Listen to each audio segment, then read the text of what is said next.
राजस्थान की सुनहरी रेत अपने अंदर हजारों राज छिपाए बैठी है। यहां के हर किले, हर महल और हर खंडहर की अपनी एक कहानी है। कोई कहानी वीरता की है, कोई कहानी प्रेम की। लेकिन जैसलमेर से करीब 18 किलोमीटर दूर रेगिस्तान के गहरे सन्नाटे में एक ऐसी कहानी दफन है जो ना तो पूरी तरह वीरता की है और ना ही पूरी तरह प्रेम की। यह कहानी स्वाभिमान की है, एक ऐसे जिद्दी स्वाभिमान की जिसके लिए एक पूरी सभ्यता ने अपने अस्तित्व को मिटा दिया।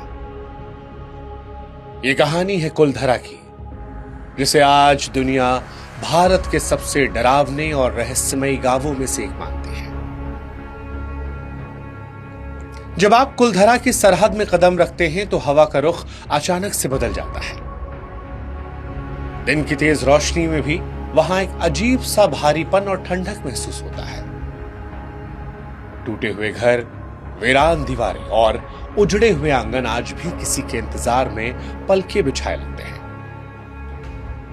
करीब 200 साल गुजर चुके हैं, लेकिन आज भी ऐसा लगता है जैसे कल की ही बात हो, जब यहां खेल रहे थे बच्चे, औरतें पनघट से पानी ला रही थी, चौपालों पर बुजुर्गों की हंसी गूंज रही थी।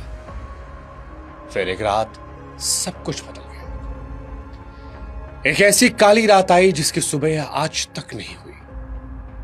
84 गांवों में हजारों लोग हवा में गायब हो गए और अपने पीछे छोड़ गए तो बस एक श्राप जो कभी खत्म नहीं हुआ, साथ ही वो सन्नाटा जो मौत से ज्यादा बदतर रहा। इस रहस्य को समझने के लिए हमें इतिहास के पन्नों को पलटना पड़ेगा। ऐतिहासिक रिकॉर्ड से बताते हैं कि कुलधरा की स्थापना करीब 13वीं सदी के आसपास हुई थी। इसे पालीवाल ब्राह्मणों ने बनाया था, जो मूल रूप से पाली क्षेत्र से माइग्रेट होकर यहां पहुंचे थे। उस दौर में कुलधरा कोई वीरान खंडहर नहीं, बल्कि जैसलमेर रियासत का सबसे समृद्ध, सबसे ताकतवर और खुशहाल गांव हुआ करता था। पालीवाल ब्राह्मण सिर्फ पुजारी नहीं थे, बल्कि वो बहुत बड़े व्यापारी और अद्भुत वैज्ञानिक सोच वाले किसान थे। रेगिस्तान जहां पानी की एक एक बूंद के लिए तरसना पड़ता है, वहां पालीवाल ब्राह्मणों ने अपनी बुद्धिमत्ता से खेती का एक ऐसा मॉडल तैयार किया जिसे देखकर आज के वैज्ञानिक भी हैरान रह जाते हैं। उन्होंने एक खड़ीन तकनीक इजाद की थी जिससे वो बारिश की एक एक बूंद को जमा करते और रेगिस्तान की बंजर जमीन पर सोना उगाते थे। उस दौर में कुलधरा व्यापार का एक बड़ा समृद्ध केंद्र बन गया। यहां के लोग अमीर थे, सुसंस्कृत थे और उनका समाज संगठित था। कुलधरा सिर्फ एक गांव नहीं था, बल्कि लोक कथाओं के अनुसार यह आसपास के 84 गांवों का मुख्यालय था। यहां के मुखिया का फैसला इन 84 गांवों के लिए पत्थर की लकीर था। घरों की बनावट ऐसी थी कि जून की तेज गर्मी में भी घर के अंदर ठंडक रहती थी। यहां नालियों की व्यवस्था थी, हवा का प्रवाह, वास्तु का ज्ञान। ये तमाम सबूत है कि पालीवाल ब्राह्मण अपने समय से बहुत आगे थे। उनकी समृद्धि ही उनकी पहचान थी। लेकिन अफसोस कि यही समृद्धि और सुंदरता उनकी बर्बादी का कारण भी बन गई। 19वीं सदी की शुरुआत में जैसलमेर रियासत की गद्दी पर उस समय का जो राजा था वो नाम मात्र का था। असली सत्ता और ताकत जिसके हाथ में थी वो रियासत का दीवान था, सलीम सिंह, जिसे क्रूरता के चलते कई लोग जालिम सिंह भी कहते थे। इतिहास गवाह है कि सलीम सिंह जैसा क्रूर, धूर्त और अय्याश दीवान शायद ही कोई दूसरा हुआ हो। उसे सत्ता का नशा था। वो अपनी प्रजा को कीड़े मकोड़ों से ज्यादा समझता नहीं था। इतिहासकार ये मानते हैं कि उसने जनता पर इतने टैक्स लगाए थे कि लोगों का जीना दूभर हो गया था। वो अपनी क्रूरता के लिए कुख्यात था, लेकिन लोक कथाओं में जिस कहानी का सबसे ज्यादा जिक्र मिलता है वो है एक दिल दहला देने वाली घटना। कहा जाता है कि सलीम सिंह की नजर कुलधरा गांव के मुखिया की जवान बेटी पर पड़ी। वो लड़की बहुत खूबसूरत थी। सलीम सिंह, जो पहले से ही अपनी अय्याशी के लिए बदनाम था, उस लड़की को देखकर अपना आपा खो बैठा। ये कोई प्रेम नहीं था, एक सन की दीवान की हवस और जिद थी। उसने सोचा कि मैं रियासत का दीवान हूं, मुझे कौन रोक सकता है। सलीम सिंह ने गांव वालों के पास एक फरमान भिजवाया कि अगली पूर्णमासी तक उस लड़की को मेरे महल भेज दिया जाए। अगर ऐसा नहीं हुआ तो कुलधरा पर अपनी फौज लेकर मैं चढ़ाई कर दूंगा, गांव को तहस नहस कर दूंगा और तुम्हारी एक एक ईंट से ईंट बजा दूंगा। यह संदेश किसी बिजली की तरह गांव पर गिरा। पालीवाल ब्राह्मणों के लिए सिर्फ एक लड़की की बात नहीं थी, ये उनके धर्म, उनकी इज्जत और उनके सैकड़ों साल पुराने स्वाभिमान का सवाल था। वे अपनी बेटी को एक ऐसे राक्षस के हवाले कैसे कर सकते थे जिसने पूरी रियासत को नर्क बना रखा था। लेकिन दूसरी तरफ समस्या यह भी थी कि सलीम के पास सेना थी, हथियार थे, राजा का मौन समर्थन था। गांव वाले जानते थे कि अगर मना किया तो कत्लेआम मच जाएगा। सलीम ने उन्हें सोचने के लिए कुछ दिन की मोहलत दी। ये कुछ दिन कुलधरा के इतिहास के सबसे भारी दिन थे। हर घर में डर का माहौल था। हर पिता अपनी बेटी को लेकर चिंतित था, लेकिन हार नहीं मानी। आखिरकार वो रात आई जब सलीम सिंह की दी हुई मोहलत खत्म होने वाली थी। अगले दिन पूर्णमासी थी और सलीम अपनी सेना के साथ लड़की को लेने आने वाला था। उसी रात कुलधरा के प्राचीन मंदिर के बाहर एक गुप्त सभा बुलाई गई। ये कोई साधारण सभा नहीं थी, इसमें कुलधरा के अलावा आसपास के गांवों के प्रतिनिधियों को भी बुलाया गया था। रात के अंधेरे में हजारों लोग मंदिर के प्रांगण में जमा हुए। चेहरे पर चिंता की लकीरें थीं, लेकिन आंखों में एक अजीब सी चमक। सवाल बड़ा सीधा था कि क्या हम अपनी बेटी उस जालिम को सौंप दें और अपनी जान बचा लें, या फिर हम उसका सामना करें। सामना करने का मतलब था मौत, क्योंकि निहत्थे ब्राह्मण सलीम सिंह की ट्रेंड फौज का मुकाबला नहीं कर सकते थे।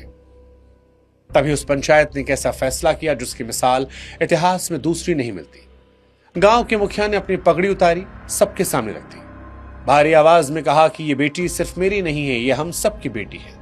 यह पाली वालों की इज्जत है। हम अपनी इज्जत का सौदा नहीं करेंगे, हम ये गांव को छोड़ देंगे। हाँ, सही सुना आपने। लड़ने या झुकने के बजाय त्याग का रास्ता चुना। हजारों लोगों ने एक ही सुर में फैसला किया कि हम अपनी पुश्तैनी जमीन, अपने पुरखों के घर, अपनी लहलहाती फसलें, जमा पूंजी सब कुछ छोड़ देंगे, लेकिन बेटी उस राक्षस को नहीं देंगे।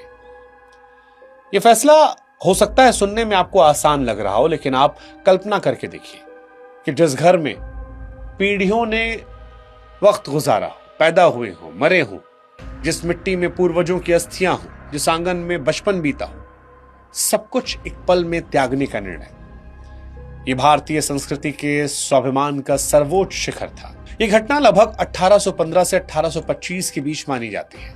फैसला हो गया था।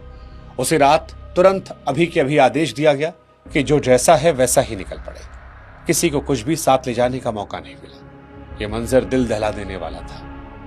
आप कल्पना करके देखिए कि उस रात हजारों घरों के दिए एक साथ बुझा दिए गए। औरतों ने अपने भारी सोने चांदी के गहने जो वो साथ नहीं ले जा सकती थी, उन्हें घर के आंगन में गड्ढा खोदकर गाड़ दिया। बुजुर्गों ने रोते हुए अपने घरों की दीवारों की चौखट को आखिरी बार चूमा। बच्चों के खिलौने आंगन में बिखर गए। चूल्हों में जलती हुई आग पर पानी डाल दिया गया, जिससे उठने वाला धुआं उस रात की गवाही दे रहा था। बैलगाड़ियां जुती और एक महापलायन शुरू हुआ। यह शायद दुनिया का सबसे रहस्यमयी पलायन था। 84 गांवों के हजारों लोग, बच्चे, बूढ़े, औरतें, जानवर सब एक साथ निकले। हैरानी की बात है कि उसके जाने की किसी को भनक तक नहीं लगी। सलीम सिंह के गुप्तचरों को भी पता नहीं चला। ऐसा लगता है जैसे रेगिस्तान की हवाओं ने और रात के अंधेरे ने उन्हें अपनी पनाह में ले लिया था। वो हजारों लोग किस रास्ते से गए, किधर गए, कहां जाकर बसे, ये आज तक एक अनसुलझी पहेली है। कुछ इतिहासकार ये मानते हैं कि वो जोधपुर चले गए, कुछ कहते हैं कि अलग अलग जगहों पर बिखर गए, लेकिन उस रात के बाद उन्हें कभी एक साथ नहीं देखा गया। जाते जाते उन ब्राह्मणों की आंखों में आंसू थे, लेकिन दिल में एक आग थी। पीछे मुड़कर अपने प्यारे गांव को जो अब वीरान होने वाला था, उस दर्द और गुस्से में उनके मुंह से एक श्राप निकला। एक ऐसा श्राप जो आज भी कुलधरा की हवाओं में गूंजता है। उन्होंने कहा कि जिस तरह आज हम उजड़ रहे हैं, उसी तरह ये गांव हमेशा उजड़ा रहेगा। आज के बाद कोई भी यहां बस नहीं पाएगा। जो यहां रहने की कोशिश करेगा वो बर्बाद हो जाएगा। उनका यह श्राप इतना शक्तिशाली था कि अगले दिन सलीम सिंह जब अपनी फौज लेकर पहुंचा तो गांव में सन्नाटा मिला। खाली घर, खुली हुई खिड़कियां, उड़ती हुई धूप, न कोई इंसान, न परिंदा। सलीम का घमंड चूर चूर हो गया। न लड़की मिली, न प्रजा। उसे मिली तो बस एक वीरान रियासत और ब्राह्मणों का शाप। अब यहां एक सवाल उठता है जो इतिहासकार और तर्कवादी अक्सर पूछते हैं कि क्या यह वाकई में श्राप था?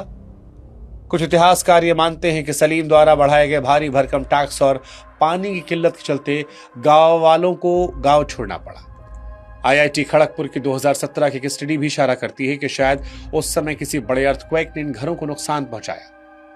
ये तर्क सुनने में सही लगता है, लेकिन जब आप गहराई में जाते हैं तो पानी वाली थ्योरी पर सवाल उठते हैं। पानी की कमी एक दिन या एक रात में नहीं होती, है धीमी प्रक्रिया है। अगर सूखा पड़ता तो लोग धीरे धीरे पलायन करते। एक साथ 84 गांव रातों रात खाली नहीं होते। पालीवाल तो जल संरक्षण के मास्टर थे। उनके बनाए हुए तालाब और कुएं आज भी जिंदा हैं। दूसरी बात यह कि जब लोग पानी की कमी से जाते हैं तो अपने घरों को उजाड़ कर नहीं जाते, वे वापस आने की उम्मीद रखते हैं। लेकिन कुलधरा के घरों को देखकर ऐसा लगता है कि लोग ऐसे गए जैसे उन्हें पता था कि अब कभी वापस नहीं आने वाले। इसीलिए विज्ञान अपनी जगह पर, लेकिन स्वाभिमान वाली कहानी का वजन ज्यादा महसूस होता है। पालीवाल ब्राह्मणों के जाने के बाद सलीम सिंह ने बहुत कोशिश की गांव को दोबारा बसाया जाए। उसने दूसरे लोगों को वहां भेजा, लेकिन कहते हैं कि जो भी वहां रहने गया वो एक रात टिक नहीं पाया। किसी के घर में आग लग गई, कोई बीमारी से मर गया, कोई डर के मारे भाग गया। धीरे धीरे लोगों को यकीन हुआ कि कुलधरा इंसानों के लिए रहने लायक नहीं बचा। वक्त बीतता गया, 100 साल, 200 साल, लेकिन आज भी कुलधरा वैसे ही वीरान है। समय वहां थम गया है। आज वहां जाने पर आपको टूटे हुए मकानों की कतारें दिखती हैं। ऐसा लगता है जैसे घर के लोग अभी अभी बाहर गए हैं और वापस आने वाले हैं, लेकिन वो कभी नहीं आए। उस श्राप का असर सिर्फ उस जमाने तक सीमित नहीं रहा। आज के आधुनिक दौर में भी कुलधरा अपनी डरावनी कहानियों के लिए जाना जाता है। कई बार पैरानॉर्मल एक्सपर्ट्स ने वहां रात बिताने की कोशिश की। सबसे प्रसिद्ध घटना 2013 की है, जब दिल्ली की इंडियन पैरानॉर्मल सोसाइटी के गौरव तिवारी और उनकी टीम ने रात बिताई। उनके पास आधुनिक मशीनें थी जो नकारात्मक ऊर्जा को मापती थी।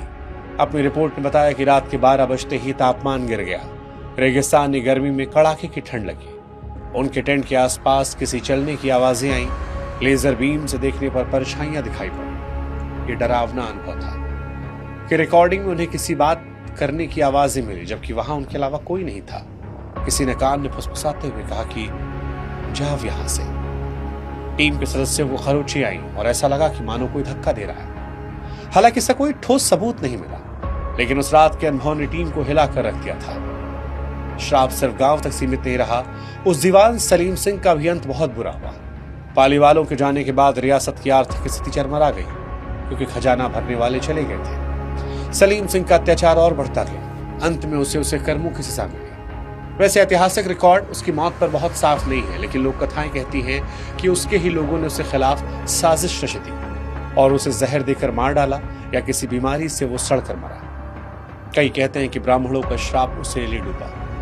उसका आलीशान महल, जिसे मोती महल या सलीम सिंह की हवेली कहते थे, वो आज भी जैसलमेर में मशहूर है। लेकिन जिस घमंड के लिए उसने 84 गांवों को उजाड़ा था, वो घमंड मिट्टी में मिल गया। आज कुलधरा ASI की देखरेख में है। ये प्रोटेक्टेड मॉन्यूमेंट्स में है। दिन में यहाँ पर्यटक आते हैं। लोग उन टूटे हुए घरों को देखने आते हैं, फोटो खींचते हैं, उस पुरानी वास्तुकला की तारीफें करते हैं। लेकिन जैसे ही सूरज ढलता है, ASI की गार्ड, स्थानीय पुलिस वहां सबको बाहर निकाल देते हैं। गेट पर ताला लग जाता है, क्योंकि सूर्यास्त के बाद यहाँ रुकना मना है। कुलधरा को एक बार फिर उसी अंधेरे और सन्नाटे के हवाले कर दिया जाता है जो उसका नसीब बना। कुलधरा की कहानी हमें सोचने पर मजबूर करती है कि स्वाभिमान की कीमत क्या होती है। आज हम छोटी छोटी बातों पर समझौता कर लेते हैं, लेकिन पालीवाल ब्राह्मणों ने अपनी इज्जत के लिए अपनी पूरी दुनिया को कुर्बान कर दिया था। वो खामोश दीवारें आज भी चीख चीख कर कहती हैं कि हम उजड़ गए लेकिन झुके नहीं। वो गांव डरावना जरूर है, लेकिन वो पवित्र भी है, क्योंकि वहां त्याग की खुशबू आती है। लोग उसे भूतिया कहते हैं, लेकिन शायद भूत नहीं है। वहां उन हजारों लोगों का दर्द है, उनकी यादें, उनका स्वाभिमान आज भी हवाओं में तैर रहा है। अगर आप कभी कुलधरा जाएं और वहां की रेत को कान लगाकर सुने, तो शायद आपको भी वो आवाज सुनाई पड़े। 84 गांवों के कदमों की आवाज जो रात के अंधेरे में अपने घर को छोड़ के हमेशा हमेशा के लिए जा रहे थे। सवाल, क्या कुलधरा श्रापित है? जवाब है हाँ, लेकिन ये श्राप किसी चुड़ैल या जिन का नहीं। ये श्राप टूटे हुए दिलों का है, जिन्हें बेवजह सताया गया। और टूटे हुए दिल की बद्दुआ पत्थर की लकीर सी होती है, जो सदियों तक नहीं मिटती। कुलधरा के खंडहर आज भी चीख चीख कर एक कड़वा सच बयां करते हैं। हम डरते हैं उन वीरान रास्तों से, उन अनजानी आवाजों से, लेकिन असली डर उन दीवारों में नहीं, उस वजह में छिपा है जिसने उन्हें खाली किया। अगर पूरा समाज एक रात में मिट सकता है, तो सवाल भूतों का नहीं, सवाल सत्ता का है। क्योंकि भूत तो शायद कहानियों में होते हैं, लेकिन सत्ता का अहंकार हकीकत में बस्तियां उजाड़ता है। फैसला आपका, कौन ज्यादा डरावना है, वो 200 साल पुराना श्राप या वो जिंदा अहंकार? अपनी राय कमेंट सेक्शन में लिखिएगा। क्योंकि इतिहास गवाह है, जब जब सत्ता हदें पार करती है तो कुलधरा जैसे खंडहारे बचते हैं। क्राइम बुक की इस कहानी में फिलहाल इतना ही। ऐसी और कहानियों के लिए आप क्राइम बुक के साथ जुड़े रहिएगा और अगर अब तक हमें सब्सक्राइब नहीं किया है जरूर कर दीजिएगा।